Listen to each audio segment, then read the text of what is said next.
celebrating 13 years of possibility. Pilot Flying J and Halloran Hilton Hill present Anything is Possible. Today's guest, Gregory Hancock. Welcome to another edition of Anything is Possible. My name is Halloran Hilton Hill. These are great stories about great people whose lives serve as proof that anything is possible. And joining me today is Greg Hancock. Thank you for being here today. It's my pleasure and it's my honor, Hal. And I want to read a list, all right? Now, because this is what blew me away. I actually met you on my radio show. Correct. I didn't know anything about you. Correct. And it just so happened that Greg called into the radio show one day and you were talking to my producer, Chris, and we found out that you are the audio crew chief for the Brad Paisley tour. Yes. Right? So that's what you're doing right now. Correct. But then when you started to talk to Chris, he came into me and he said, dude, this guy. Do you mind if I read a little bit of the list? Feel free. So these are some of the tours that he's been on. Soundgarden, the Rolling Stones Voodoo Lounge Tour, toured with Reba McEntire from 96 to 98, Moody Blues, Kiss, Limp Bizkit, Third Eye Blind, came back to the Reba McEntire tour, Mary Chapin Carpenter, Boz Scaggs, Jackson Browne, Lenny Kravitz, Bob Dylan, Crosby, Stills and Nash, Eric Clapton's Crossroads Guitar Festival, the Cream reunions at Madison Square Garden, Los Lonely Boys, Taylor Swift. Yes. Speak Now tour. Wow. Yeah. You? And Don't ask me why or how. Do you ever stop and go, me? Every day. How did this happen? Blessings of God and support and love of good people. So tell me where your journey begins when it comes to sound engineering and design and all that stuff. It was by direct accident, to be honest with you. I mean, I always loved music growing up, always listening to the radio. Me and my best friends driving down the road, turning on the radio, singing the songs, quizzing each other. Okay, who is that? What album was it? Who's the lead singer? Who was the producer? Stuff like that. Never really played an instrument myself growing up, but always loved music. And I actually went to college for architecture and photography. And I was working for one of the larger architecture firms in the suburbs of Washington, D.C., and had some good friends who were just smoking musicians. And I'd go see them play one night, and I was like, wow, that was great. And I'd go see them the next night and go, you stank it up. And then after a few times that I realized they weren't stinking it up. It was somebody else who was involved, who was interpreting it. And that's when I found out about sound. So I took a night course at a recording studio in Rockville, Maryland called Omega Studios while working full-time for the architecture firm. And the first time I sat down in the control booth behind that mixing console, I said, I want to trade in my drafting board for one of these. It's a board. and it's a board. And it's architecture. Absolutely. Because you're shaping sound, you're building something. Absolutely. And so you knew it. There was an instant sense of knowing that this is where I belong. I knew it was, not necessarily an instance of knowing that was where I belonged, but I knew it was something that I had to pursue more, to find out more about it. When you say you had to pursue it, what is that urgency? You know, I've always grown up looking at the world like, what's on the other side of that hill? You know, I've always had an inquisitive mind. I haven't always been a reader. I didn't really start reading much until I got into high school. And then once I started, I couldn't stop.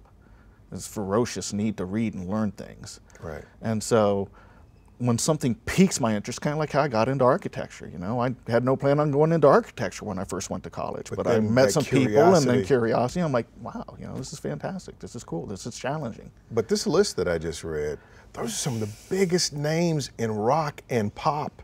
We didn't even mention Lauryn Hill and all that other stuff. Exactly. Some of the biggest names in the world. I want to figure out how you get there, because it's one thing to mix a band, a local band, and to get their sound right. It's another thing to make the quantum leap to being anywhere around the Rolling Stones. Absolutely. Right? So let's take a break. When we come back, we'll talk about that, and we'll talk about the relationship with your mom and dad. Okay. You're watching Anything is Possible. Possibility powered by Pilot Flying J, Covenant Health, Home Federal, and the Knoxville News Sentinel. Coming up. The way I got there wasn't because of my skills as an engineer. It was because of my heart as a person, I truly believe. Anything is possible. I'm Halloran Hilton Hill. This is Greg Hancock. Thank you for being here today. It's my pleasure, thank you.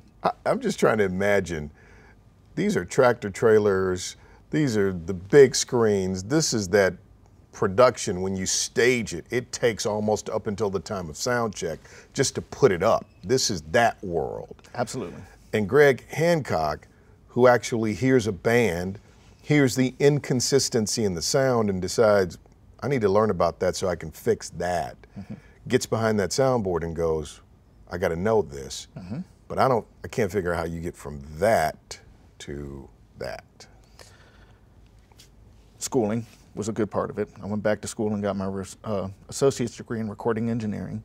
And actually, while I was pursuing that, I had no intention of doing live sound. I wanted to do post-production. I wanted to do what Chaz is doing. Right. I wanted to do stuff like that.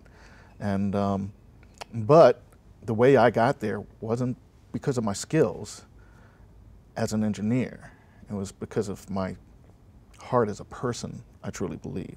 Not to sing my own praises, but I believe in treating people properly and making them feel loved as much as I would like them to love me.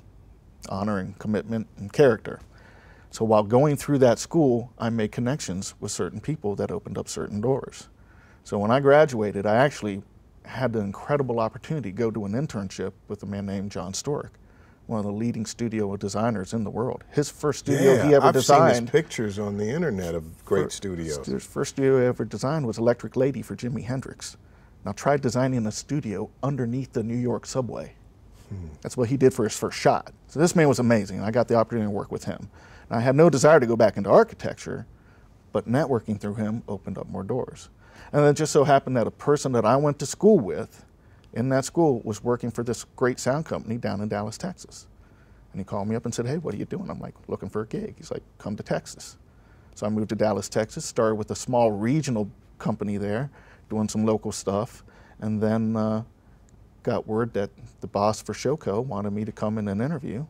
And I went in, and I got the gig, and next thing you know, history. And it's an addictive lifestyle. Really? What's addictive about it? Traveling the world, getting paid to do it, working with incredible artists, meeting phenomenal people from all walks of life. I mean, some of the people I work with on the Taylor Swift coach, one of the guys was a math professor at Purdue before he was working for this video company. You just never know who you're going to meet out there. And just making friends who become family and experiences and memories that millions of people wish that they could experience. And I would never have known this about you, but look at your life and look at what it's become. Now, you came back, though, to settle as your home base in Maryville, and you've lived in how many states? I don't know, 8, 10, something like that. I've lived everywhere from Florida to Alaska. Right. Literally all over the country. You've lived everywhere, but you make the decision to come back here, not come back here, but to come here, and why is that? Well, actually return here, because I lived in Monterey, Tennessee, up on the plateau for a few years while I was working with Reba McEntire. And then I moved away and moved all the way to Anchorage, Alaska. And then when I decided to come back to the lower 48 states, my parents have built their retirement house down in Maryville. I've been corrected many times. You're not from around here, boy. It's not Maryville, it's Maryville. It's Blount County. But so yeah, we built their retirement house there. They lived, I was raised in Washington, D.C. suburbs, and that's where they lived, and then they retired there.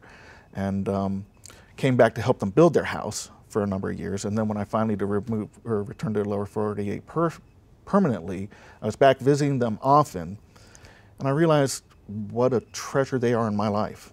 I mean, to be able to be close to them while I still have them is something I couldn't pass up. So though I could live anywhere as long as I have an airport, I want to try and be a good son and be close and help them. So you said you didn't realize what you had in them. No, Why not? In many ways, I was a typical kid. Took them for granted.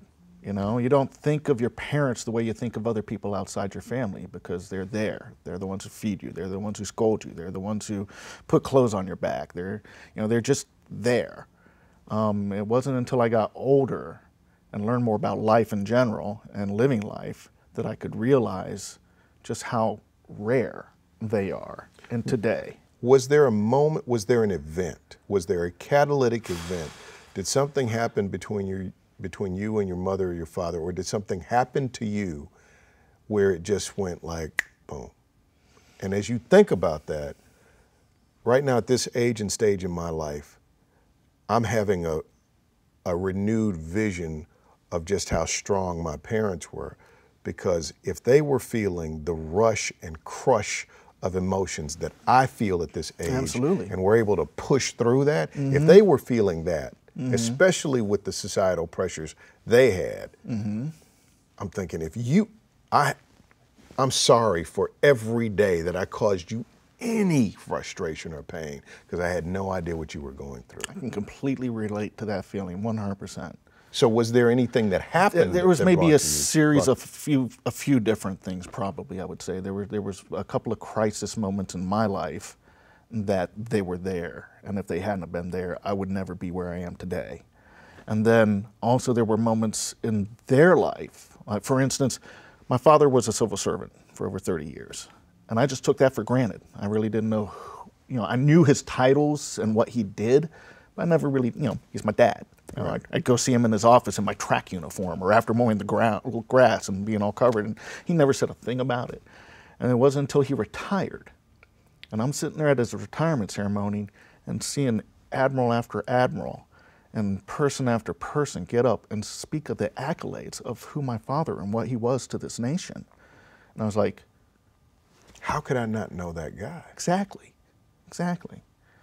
And then the same thing with my mother, She was born in southern France. She lived through Nazi-occupied Germany, met my father and married him over there, came to this new world where she didn't know anybody but him, gave birth to 5 children, made a commitment to be a stay-at-home mom until the youngest one was at a certain point in school, even though she passed up on her dreams and her careers to be this person, and then went back to work as a civil servant herself and worked for the Census Bureau and then the Naval Research Lab and on and on and on, and all the time having humility and grace and compassion for everybody she meets. And I'm like, why didn't I recognize this before? But I think, it's a case of being a kid and just lost up in a kid's world. I'm thinking about a rubber band, and I'm thinking about the DNA is almost like a rubber band around your soul and like who you are, because you talked about dignity, humility, grace, compassion. And when you've talked about how you like to serve artists, you mentioned those things to me when we talked before this interview. And I'm thinking about your father being dignified, professional, serving all those years. That coded into your DNA are those traits of character. And you tried to go afield of those, but they're wrapped around you like a rubber band, and they've been pulling at you all these years, and maybe you just got to the point where you realized, if I just rest, I will come back to who I really am. I never even looked at it that way. There's probably a good validity to that aspect of it. I think it's a combination of that, as well as, it's the combination of the nature and the nurture. I think it's encoded in me, DNA, right? But also having the example in front of my face, even though I didn't recognize it every day. My father's the most honorable man I've met, hands down. If I am half the man he is through my life, I'll be successful in that route, And same thing with my mother. So watching it in front of me every single day, it's like muscle memory, but for the spirit. I love that. Muscle memory for the spirit. So, dang, that's good. Let's take a break. Wow, that's really good. We'll be back with more in a moment. This is Anything is Possible. Coming up. Most artists might get upset by that, but knowing my artists, I knew they wouldn't, to the point that every now and then someone would yell, "Turn it up," and Crosby would say, "Our guy knows what he's doing. Listen harder." This week, our Home Federal Community Spotlight is on the Cerebral Palsy Center, helping those with disabilities prove anything is possible. To learn more and see how you can get involved, visit cpcenter.org.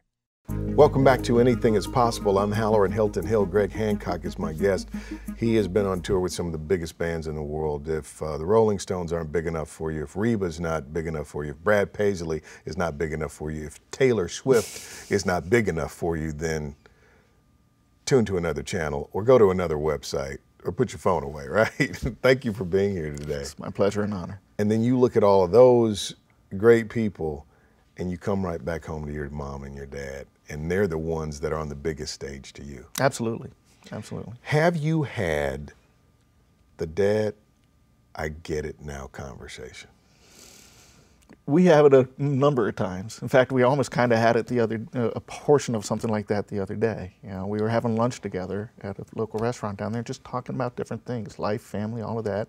But what was really touching and loving and moved my heart was at the end of the conversation, we were walking into the car, and after hearing, you know, the different things of his life, growing up where he did in Southern Illinois, going to Bradley University, and on, all this stuff, and you know, all the awards he got in high school and everything. And I go, you know what?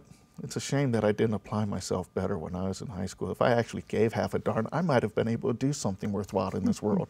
And he goes, yeah, like maybe travel all over the world with the biggest bands. Right? Isn't it great how God gets us where we need to be anyway? Exactly. Yeah, so what have you learned about possibility? When we had our conversation, our pre-interview, I was so amazed when I was talking to you about the technical aspects of designing sounds in all these different venues. And we didn't talk about the technical stuff. We quickly skipped to a conversation about service. Yes. Right? And you mentioned a few things. In fact, when I got off the phone with you, I immediately told my wife, I said, I was blown away by our conversation by the things you mentioned about, you had kind of a list of things that you need to take care of. Do you remember? I do. Well, good. Remind me, because I'll admit I don't have the greatest of memories. Let me get my notes out. But do you remember what you said about serving people? I'll tell you what you said. Okay? All right. I got my notes here. This is what you said. First of all, you said, it's not about me. It's about understanding the client and the audience. Absolutely. The client and the audience. Absolutely. So those people that are on the stage, they need to hear their art their way, not my way. I'm a sound professional. You said they need to hear it to protect the spirit and the sacred nature of their art. And there's a way they want that audience to hear it, and there's a way the audience wants to hear it. So if you're with this kind of audience, they want more of this, that kind of, right? So, and then you said these 4 things. You said, number 1, know your audience. Number 2, know your artist. And you said, because they are entrusting their art to you. Absolutely. Number 3, more isn't always better. And then number 4, enjoy it. Care to expound? Yes, absolutely. Like I said, know the audience first. Well, actually, probably first know your artist, because without knowing your artist, you really don't know who their audience is going to be. But ultimately, we have to remember that everything in life, I see it, pretty much every job, no matter what it is, you're in the service industry. You're doing something for somebody, whether it's selling them something, fixing their car, mixing a rock concert. You're doing something for those people who paid the money to come see that rock concert. Ultimately, my highest client is that person sitting in that seat. I want them to come see that concert, be blown away by the event itself, not just the sound, but the event itself. I want to see them singing, I want to see them laughing, I want to see them crying, I want to see them dancing, I want to see them walking out and not even really thinking about the sound other than it moved them. I want to be invisible for that. Because if they don't enjoy that experience, ultimately, next time that show comes around, they're not going to buy the ticket. If they stop buying tickets, ultimately that artist stops selling tickets, he can't afford my services. So keep the audience happy. Audience is happy. 9 times out of 10, audience is happy. Your artist is going to be happy because they're feeding off of what the audience is giving them. And then, yeah, less is sometimes more. One of the best things I loved about working with Crosby, Stills and Nash, I feel that music should be dynamic, especially live music should be dynamic, should have highs, lows, it should move you every way. And luckily enough, David and Graham both felt the same way. Stephen as well, to an extent, but I would love it. They would play Guinevere. And I felt like Guinevere was something that was so moving, melodically, that you had to stop and experience it. So I would purposely keep the volume down on that and kind of force the audience to stop talking with one another so they can hear it and experience it. And most artists might get upset by that, but knowing my artists, I knew they wouldn't, to the point that every now and then someone would yell, "Turn it up," and Crosby would say, "Our guy knows what he's doing. Listen harder." Wow. Wow. So sometimes less is more. You don't have to overpower them with everything you have. If you walk into a small venue, you don't have to set up a stadium-sized rig just because you have it. It can be overkill. It can make it worse. Because all of it is at the service of the audience, which is such a great metaphor for possibility and for life. Absolutely.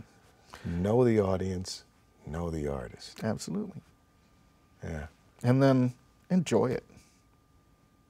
Realize, I can't imagine that I've lived the life I've lived. If you had asked me at the age of 16 that I would do this, no way. If you had asked me at the age of 25, no way. Looking back at 50, no way that this happened to me. Life is amazing. No matter what you're doing, do it to the best of your ability. Nothing is below me, and nothing's too hard of a challenge for me to try. I worked stocking shelves at Kmart and took just as much pride in that as I did mixing for Crosby, Stills, and Nash. Because that's the way your father and your mother would have done it. Yeah. Yep. What an honor to have you here today. Oh, thank you. Yeah, you're proof positive that anything is possible. Hey, if I can do it. I used to carry a little photo of a monkey sitting at a Midas XL4 console that I would put on my console for every show to say, "A monkey can do my job." I love that. Thanks for being here. My pleasure. Thank you for having me. We'll see you next time on Anything is Possible.